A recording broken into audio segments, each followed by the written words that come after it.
시댁은 나를 무시했어요. 부모 없는 가난한 며느리라고요. 엄마 장례식에도 안 왔죠. 하지만 몰랐을 거예요.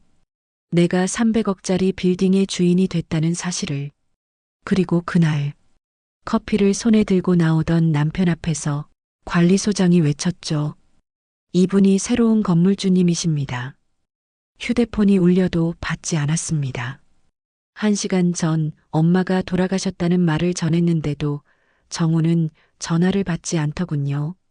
장례식장 복도에 혼자 서서 벽에 기대어 있으니 온몸이 떨렸습니다. 여보, 어디야? 왜 계속 전화가 꺼져 있었어? 정우의 목소리가 들려왔을 때 저는 목이 메어 제대로 말이 나오지 않았습니다. 내가 엄마 돌아가셨다고 1시간 전에 전화했었잖아. 장례식장에 언제 와? 그런데 전화 너머로 들려온 건 예상치 못한 대답이었습니다. 여보, 정말 미안해. 비행기 아니라서 꺼져 있었어. 비행기라고요? 심장이 쿵 떨어지는 느낌이었습니다. 설마 하는 마음에 물어봤죠. 갑자기 무슨 비행기야? 사실 일주일 동안 부모님이랑 형이랑 같이 제주도에서 놀려고 왔어. 그 순간 세상이 조용해졌습니다. 엄마가 돌아가신 날 남편과 시댁 가족들은 여행을 가고 있었던 겁니다. 가슴이 답답해서 숨을 제대로 쉴 수가 없었어요. 비행기 타면 1시간 거리잖아. 바로 와줄 수 있지? 나 혼자는 정말 감당이 안 돼. 목소리가 떨렸습니다. 제발 제발 와달라고 애원했어요. 여보, 친엄마 장례식도 아니고 계모 장례식인데 중요하지 않잖아. 머리가 하얘졌습니다. 계모 장례식이라고요. 저에게는 세상에서 가장 소중한 엄마였는데 핏줄이 아니라서 중요하지 않다고요. 그리고 제주도 여행 가려고 호텔이며 렌터카며 관광지마다 예약해뒀는데 수수료가 거의 절반이야. 여행 취소하는 건 정말 아닌 것 같아. 우리 엄마가 부른다. 이따 전화할게. 또 전화는 무정하게 끊어졌습니다. 그 순간 장례식장이 너무 조용했습니다. 제 숨소리만 들렸거든요. 수수료가 아까워서, 계모니까 중요하지 않아서, 그래서 못 온다는 거였어요. 저는 그날 밤 혼자 빈소를 지켰습니다. 조문객들께 인사하고 음식 챙기고 엄마 곁에서 밤새 울었어요. 남편도 시댁 식구도 아무도 없이 말이죠. 장례식이 끝났을 때 저는 우리 집으로 돌아가지 않았습니다. 엄마가 남겨주신 300억짜리 건물로 갔거든요. 택시 안에서 핸드폰을 바라보며 생각했어요.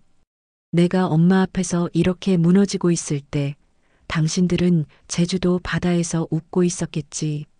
눈물이 뜨거웠습니다. 하지만 이번엔 다른 종류의 눈물이었어요.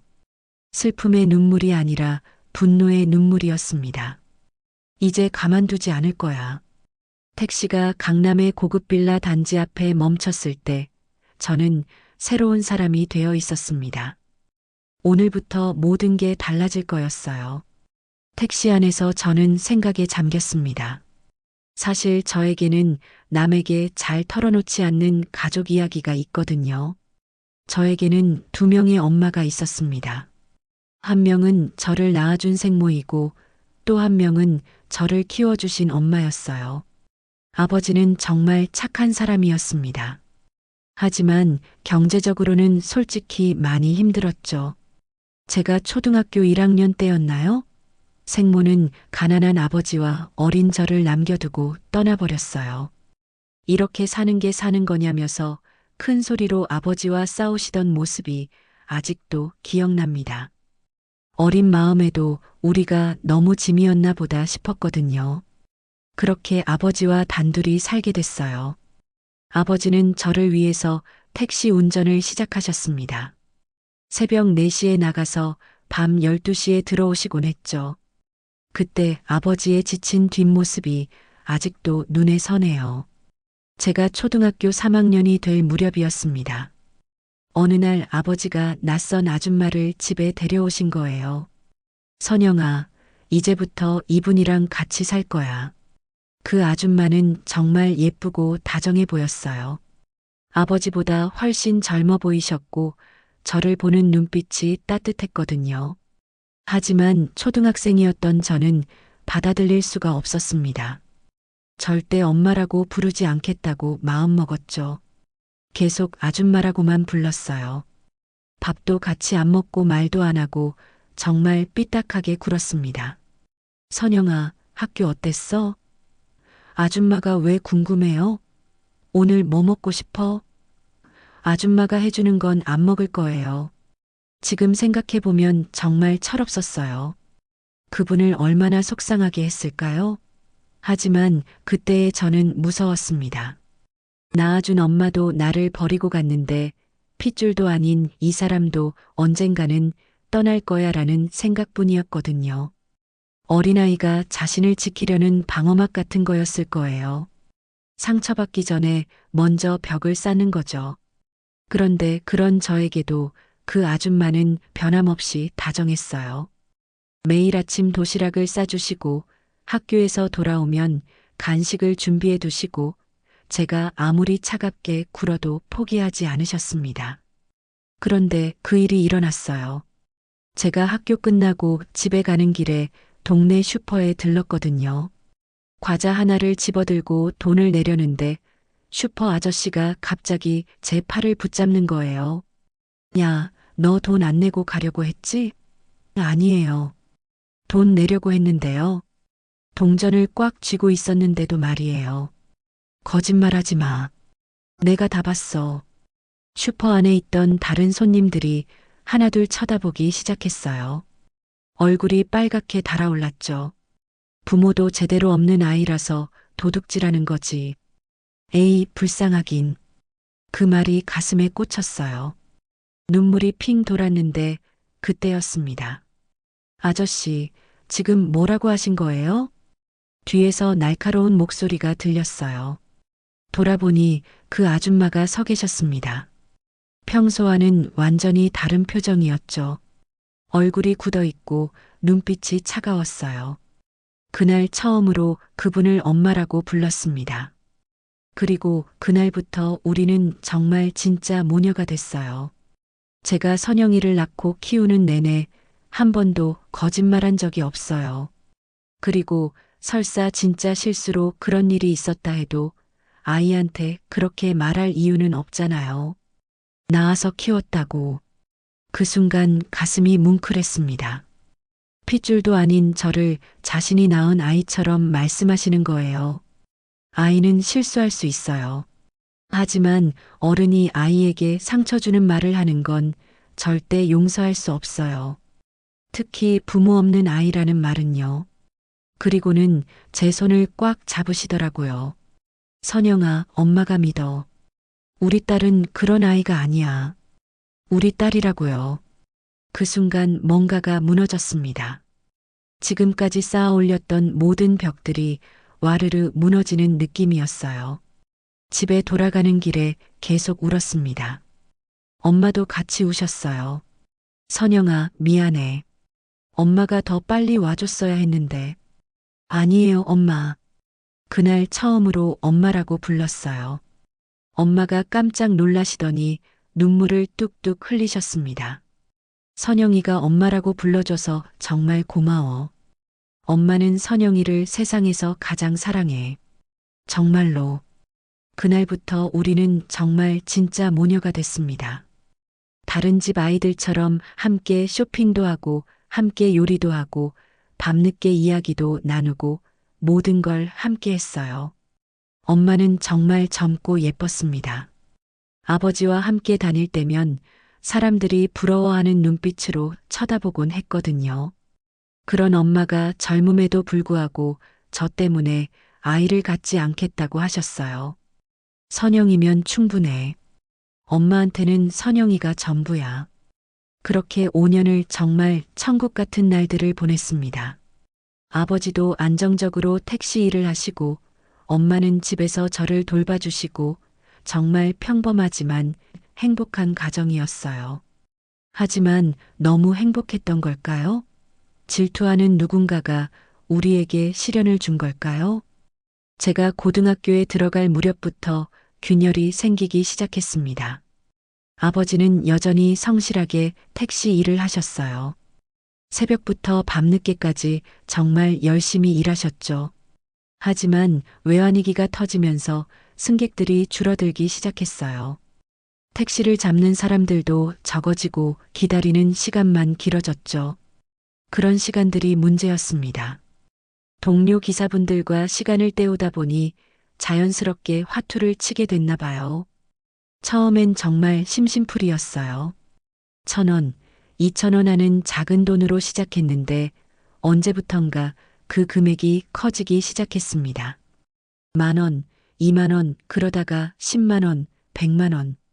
아버지가 조금씩 달라지기 시작했어요. 집에 늦게 들어오시고 엄마와 자주 다투시고 그러다가 급기야 동료분들한테 돈을 빌리기 시작하셨습니다. 여보, 이번만이야. 정말 이번만 빌려줘. 당신 이러면 안 돼요. 선영이도 있는데. 선영이 때문에 이러는 거야. 조금만 따면 선영이 대학까지 보낼 수 있어. 하지만 돈을 따는 날보다 잃는 날이 더 많았어요. 급기야 사채까지 손을 대기 시작하셨습니다. 엄마와 아버지의 싸움이 점점 심해졌습니다.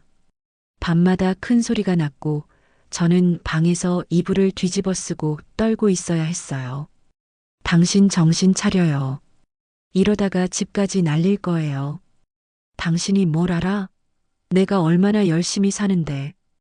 열심히 산다고 도박하는 거예요? 선영이가 뭘 잘못했다고 이런 꼴을 봐야 해요? 어느 날 밤이었습니다. 평소보다 더 큰 소리가 났어요. 그리고 쿵 하는 소리와 함께 엄마의 비명이 들렸습니다. 급하게 거실로 나가보니 엄마가 바닥에 넘어져 계셨어요. 아버지가 밀치신 거였습니다. 아빠.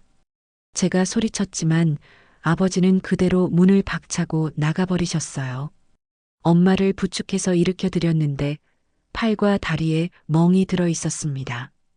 그런 엄마를 보니까 가슴이 찢어질 것 같았어요. 그날 밤 엄마가 짐을 싸시는 걸 봤습니다. 조용히 옷들을 가방에 넣으시는 엄마를 보니까 갑자기 무서워졌어요. 엄마, 어디 가세요? 엄마가 깜짝 놀라시더니 가방을 내려놓으셨습니다. 선영아, 엄마랑 같이 가서 살자. 네. 이렇게는 더 이상 못 살겠어. 선영이도 엄마도 너무 힘들어. 어린 제가 봐도 엄마는 언제든지 아버지를 떠날 수 있었어요. 엄마만의 통장도 있었고, 친정도 있었고, 충분히 새로운 시작을 할 수 있었거든요. 엄마, 저도 같이 가고 싶어요. 정말 그랬습니다. 엄마와 함께 떠나고 싶었어요. 이 지옥 같은 집에서 벗어나고 싶었고요. 하지만 그때 문득 아버지 생각이 났습니다. 도박에 빠져서 망가져가는 아버지. 하지만 세상에서 유일한 핏줄인 아버지. 하지만 아빠는 어떻게 해요? 엄마가 잠시 멈추시더니 저를 꽉 안아주셨습니다. 선영아, 아빠 혼자 두면 정말 큰일 날 것 같아요. 저라도 옆에 있어줘야 하지 않을까요? 아버지는 이미 도박에 완전히 빠져 있었습니다. 며칠씩 집에 안 들어오시고 들어오시면 돈 달라고 하시고 정말 망가져가고 계셨거든요. 그래도 저에게는 세상에 하나뿐인 아빠였어요. 비록 엄마와 함께 떠나고 싶었지만 그런 아버지를 혼자 두고 갈 수는 없었습니다. 엄마는 새로운 인생을 사세요. 저는 여기 남아서 아빠를 돌볼게요. 엄마가 눈물을 흘리시며 저를 꽉 안아주셨습니다. 선영이가 이렇게 착한 아이로 자라줘서 엄마는 정말 자랑스러워. 하지만 미안해.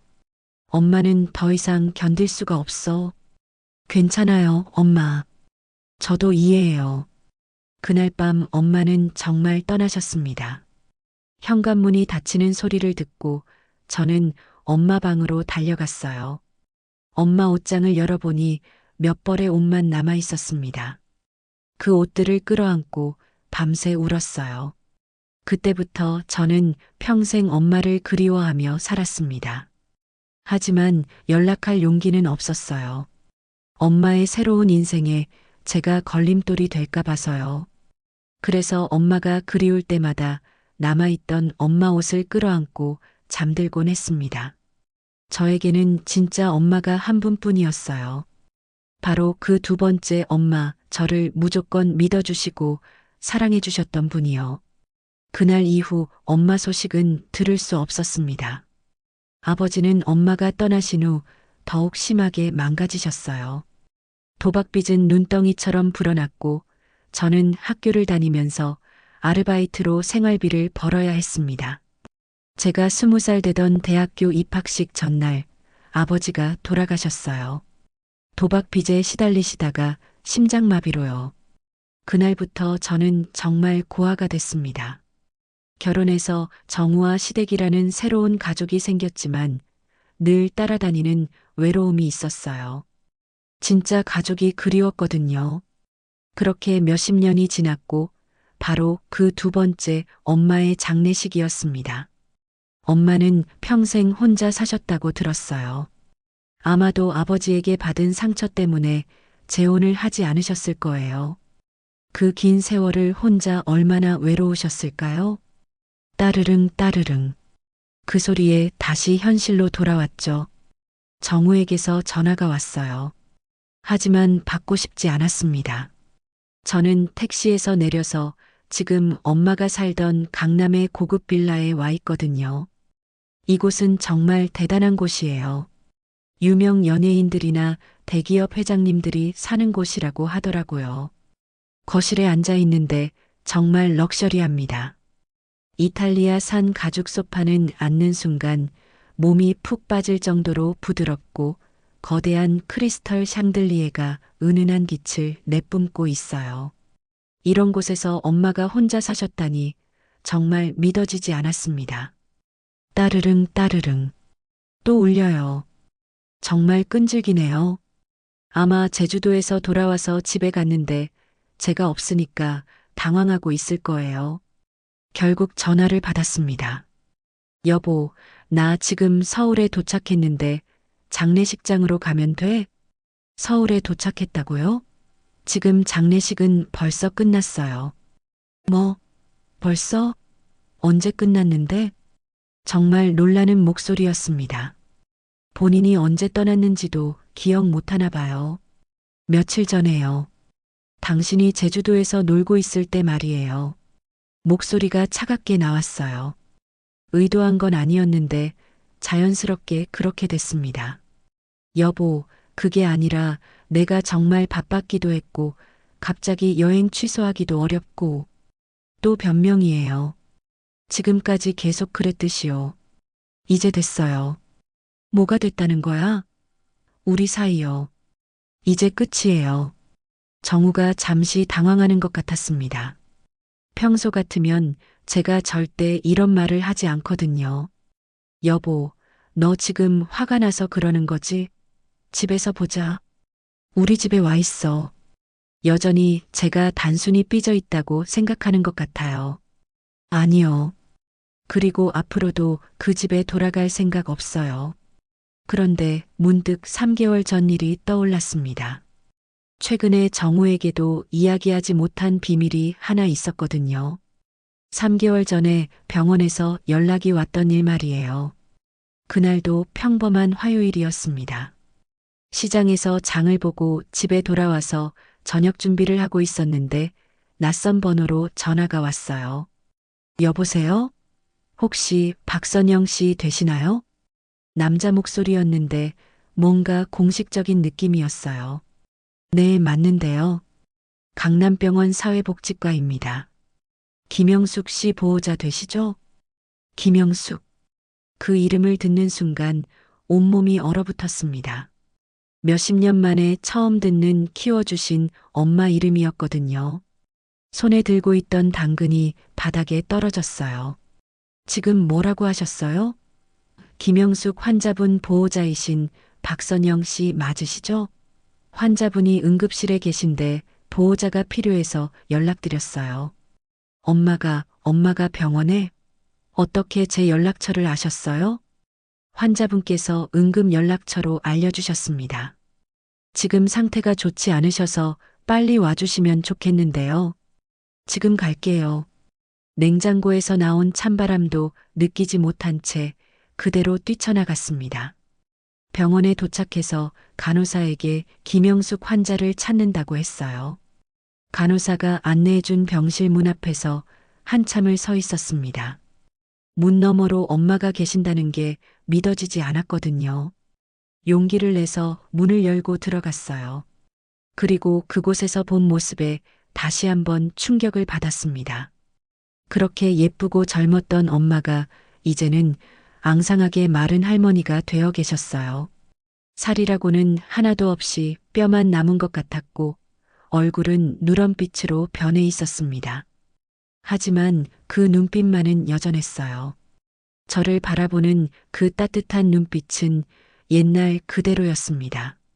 선영이? 우리 선영이 맞지? 엄마. 서로 한참을 바라보다가 누가 먼저랄 것도 없이 껴안고 울었어요. 엄마, 엄마. 선영아, 우리 선영이 정말 많이 컸구나. 얼마나 울었는지 모르겠습니다. 그동안 참았던 눈물이 모두 쏟아져 나오는 것 같았어요. 엄마 품은 여전히 따뜻했어요. 예전보다 훨씬 마르고 작아지셨지만 그 온기만은 그대로였습니다. 엄마, 이렇게 아프면서 왜 연락 안 했어요? 왜 혼자 이렇게 힘들어 하셨어요? 아픈 엄마가 너한테 어떻게 짐이 돼? 선영이는 누구보다 행복해야 해. 내 딸이니까. 엄마는 여전히 저를 걱정하고 계셨어요. 자신은 이렇게 아픈데도 말이에요. 엄마가 짐이 아니에요.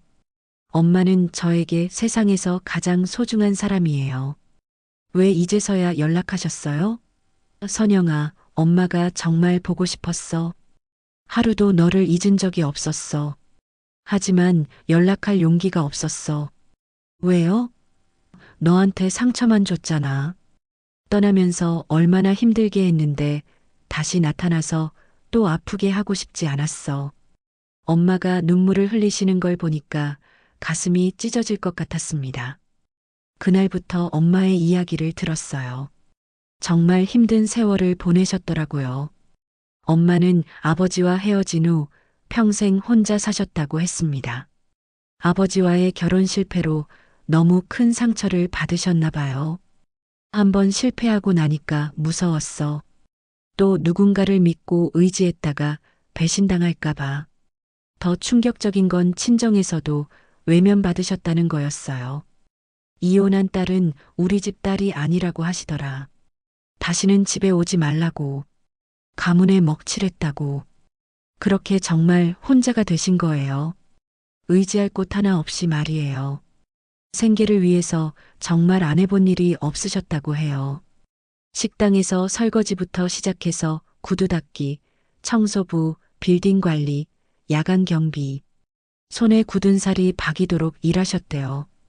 그때는 정말 힘들었어. 하루하루가 지옥 같았지. 하지만 선영이 생각하면 견딜 수 있었어. 엄마가 선영이가 잘 살고 있을까? 밥은 잘 먹고 있을까? 아프지는 않을까? 그런 생각을 하면서 하루하루를 버텼어. 그러다가 조금씩 돈을 모아서 부동산 투자를 시작하셨다고 해요. 작은 원룸부터 시작해서 점점 큰 건물들로요. 처음에는 1,000만 원으로 시작했어. 작은 원룸 하나를 사서 월세를 받기 시작했지. 그 돈으로 또 다른 집을 사고 조금씩 늘려갔어. 정말 대단하세요, 엄마. 운이 좋았나 봐. 투자한 건물들 값이 계속 올라서 그렇게 악착같이 살다 보니까 이렇게 큰 재산이 생겼다고 하시더라고요. 1년 전부터 몸이 아프기 시작하면서 모든 걸 정리하기 시작하셨다고 해요. 강남의 고급 빌라 한 채와 300억짜리 빌딩 한 채. 모든 걸 저에게 남겨주시려고 벌써 변호사를 통해 처리해 두셨다고 하더라고요. 선영아, 엄마가 너한테 해준 게 없어서 미안해. 제대로 된 엄마 노릇도 못했는데 이것밖에 남겨줄 수 없어서. 엄마, 그런 말씀 마세요. 엄마가 저한테 사랑을 주신 것만으로도 충분해요. 그게 저에게는 세상 그 무엇보다 소중한 거예요. 우리 선영이는 정말 착해. 이렇게 좋은 딸을 둬서 엄마가 행복해. 그 후 3개월 동안 저는 매일 병원으로 출퇴근했어요. 정우에게는 아픈 친구를 돌봐준다고 거짓말하고요. 들킬까봐 조마조마했지만 다행히 정우는 별로 관심 없어 하더라고요. 20년 같은 3개월이었습니다. 잃어버렸던 세월을 보상받는 느낌이었거든요. 엄마의 상태는 점점 악화됐어요. 마지막 주에는 거의 말씀도 못 하시고 제 손만 꽉 잡고 계셨습니다. 선영아, 사랑해. 정말 사랑해. 그것이 엄마의 마지막 말씀이었어요. 엄마가 돌아가시던 날 저는 정말 혼자였습니다. 장례식장에서 모든 걸 혼자 처리해야 했죠. 조문객도 거의 없었고 엄마를 아는 사람도 별로 없었어요. 그래서 슬픔을 혼자 감당할 수 없어서 정우와 시댁에 전화했던 거예요. 제발 와달라고, 혼자서는 감당할 수 없다고 애원했는데 그들은 제주도 여행이 더 중요했던 거예요. 창밖을 바라보며 다짐했어요. 이제 시댁에서 당하고만 사는 박선영은 죽었습니다. 엄마가 물려주신 이 재산으로 새로운 인생을 시작할 거예요. 자신의 존엄을 지킬 줄 아는 사람으로 변할 거예요. 당신들이 내가 어떻게 변했는지 깨닫기까지 기다리세요. 주먹을 꽉 쥐었어요.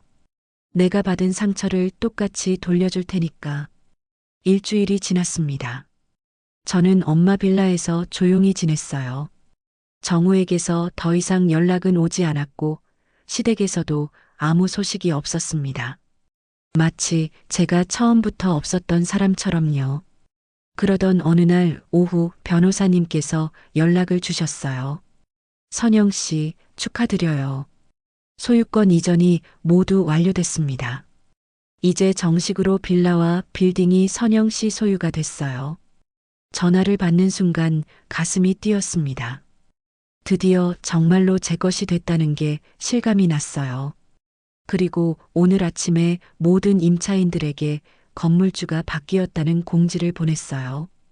변경된 계좌번호도 함께 전달했고요. 변경된 계좌번호, 제 이름으로 된 계좌번호요.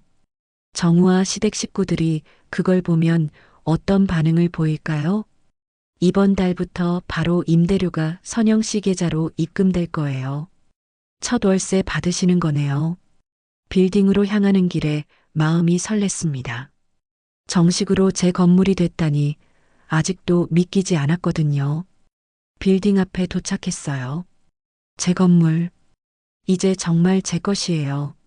문득 궁금해졌습니다. 정우와 마지막으로 통화한 지 일주일이 넘었는데 그 후로 아무 연락이 없는 게 이상했거든요.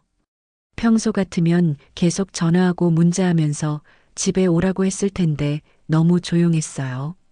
8층에 있는 사무실에 올라가서 살짝 보고 오기로 마음먹었습니다. 엘리베이터를 타고 사무실로 올라갔어요. 복도를 조용히 걸어가니 정우 사무실이 보였습니다. 유리문이 반쯤 열려 있었어요. 안에서 목소리가 들렸습니다.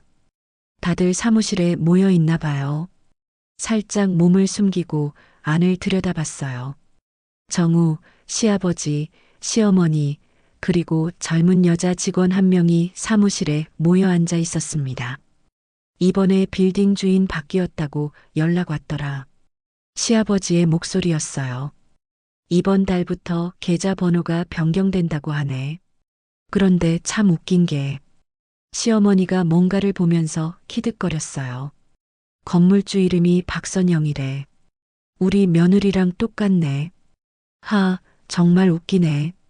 누구는 가난한 박선영이고 누구는 건물주 박선영이고 정우까지 웃으면서 말하더라고요. 동명이인이 많긴 하지. 시아버지도 덧붙였어요. 설마 제가 건물주라고는 상상도 못하는 거예요. 단지 같은 이름이라고 웃고 있는 거였습니다. 주먹을 꽉 쥐었어요. 손톱이 손바닥을 파고드는 게 느껴졌습니다. 그런데 더 충격적인 말이 나왔어요. 시어머니가 옆에 앉아있던 젊은 여자 직원을 보면서 말했습니다. 민서 씨는 정말 부모 교육을 잘 받아서 그런지 참 싹싹해요. 부모님이 치과 원장이시라고 하셨죠? 민서라는 여자가 수줍게 웃으며 대답했어요. 네, 어머니. 어머니라고요? 시어머니를요? 정우야, 너도 이제 결단을 내려야지. 언제까지 그 여자랑 질질 끌 거야? 시어머니가 정우에게 말했습니다. 어머니 말이 맞아요. 빨리 정리하고 민서 씨랑 합치는 게 좋겠어요. 시아버지도 거들었어요. 아이도 빨리 가지고. 벌써 결혼한 지 몇 년이 지났는데 자식도 없으니 더 질질 끌 이유가 없잖아. 숨이 막혔습니다. 이게 무슨 소리예요? 정우가 민서라는 여자의 손을 잡으면서 말했어요. 그래. 이번 주 안으로 이혼 서류 내밀게. 어차피 재산도 없는 애니까 간단할 거야. 가슴에 칼이 꽂히는 것 같았습니다. 아니, 칼보다 더 날카로운 무언가가 심장을 찌르고 있었어요. 정우의 불륜. 시어머니는 알고 있었어요. 아니, 더 적극적으로 권유하고 있었던 거예요. 격에 맞는 며느리를 드리기 위해서요. 온몸이 부들부들 떨렸습니다. 지금까지 느껴본 적 없는 분노가 치솟아 올랐어요. 결혼 생활 내내 부모 없는 며느리라고 무시했던 것, 가난하다고 차별감을 준 것, 명절 때마다 부려먹으면서도 고마워할 줄 모른다고 했던 것, 모든 게 이것 때문이었던 거예요. 처음부터 저를 사람으로 보지 않았던 거예요. 그저 잠깐 거쳐갈 격에 맞지 않는 여자로만 봤던 거죠. 이를 악물었습니다. 손톱이 손바닥을 파고들어 피가 날 것 같았어요. 좋아. 정말 좋아. 지금까지는 단순히 복수하고 싶은 마음이었어요. 엄마 장례식에 안 온 것에 대한 안갚음 정도였죠. 하지만 이제는 달라요. 이건 제 존엄성의 문제예요. 제 인생의 문제예요. 끝까지 가보자. 끝까지. 천천히 뒤로 물러났습니다. 엘리베이터를 타고 1층으로 내려왔어요. 변호사님과 만나서 모든 준비를 마쳤습니다. 이혼 소송, 위자료 청구, 건물 관리. 모든 것이 제자리를 찾아가고 있었어요. 그리고 며칠 후 운명의 순간이 왔습니다. 빌딩 로비에서 변호사님과 이야기를 나누고 있는데 관리소장님이 저희를 발견하고는 급하게 뛰어왔어요. 건물주님, 관리소장님이 거의 90도로 허리를 굽히며 인사했습니다. 목소리가 로비 전체에 울려 퍼졌어요. 공식적으로 건물주가 되신 것을 진심으로 축하드립니다. 앞으로 건물 관리에 최선을 다하겠습니다. 그 순간이었어요. 엘리베이터에서 띵소리가 나며 문이 열렸습니다. 커피를 손에 들고 나오던 정우가 저를 봤어요. 우리 눈이 마주쳤습니다. 정우의 발걸음이 멈췄어요. 눈이 점점 커지더니 입이 벌어졌습니다. 선영아. 관리소장님이 정우를 보더니 더 큰 목소리로 말했어요. 아, 8층 이정우 대표님이시죠? 새로운 건물주님이십니다. 인사드리세요. 그 말을 듣는 순간 정우 손에서 커피가 떨어졌어요. 쿵당. 종이컵이 바닥에 떨어지며 커피가 사방으로 튀었습니다. 뭐라고요? 정우의 목소리가 떨렸어요. 새로운 건물주라니까요. 오늘부터 우리 빌딩의 주인이십니다. 관리소장님은 전혀 눈치채지 못한 채 계속 말했어요. 참, 대표님, 임대료 계좌번호 변경 받으셨죠? 이번 달부터는 새 계좌로 입금하셔야 합니다. 정우가 저를 보며 입을 떼려고 했지만 말이 나오지 않았어요. 마치 목이 막힌 것처럼요. 저는 아무 말도 하지 않았습니다. 그저 차갑게 정우를 바라봤을 뿐이에요. 마치 처음 보는 사람을 보듯이요. 엘리베이터에서 또 사람들이 내렸어요. 시아버지와 시어머니, 그리고 민서였습니다. 정우야, 무슨 일이야? 여기서 왜 이렇게?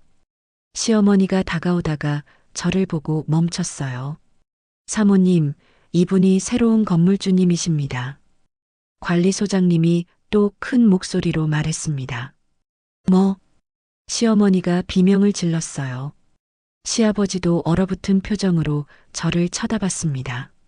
저는 변호사님을 향해 고개를 돌렸어요. 변호사님 가시죠. 네, 그러시죠. 우리는 그대로 걸어 나왔습니다. 뒤에서 정우와 시댁 식구들이 뭐라고 소리치는 게 들렸지만 돌아보지 않았어요. 선영아, 야, 박선영, 당장 돌아와. 이게 무슨 짓이야? 하지만 저는 그냥 걸었어요.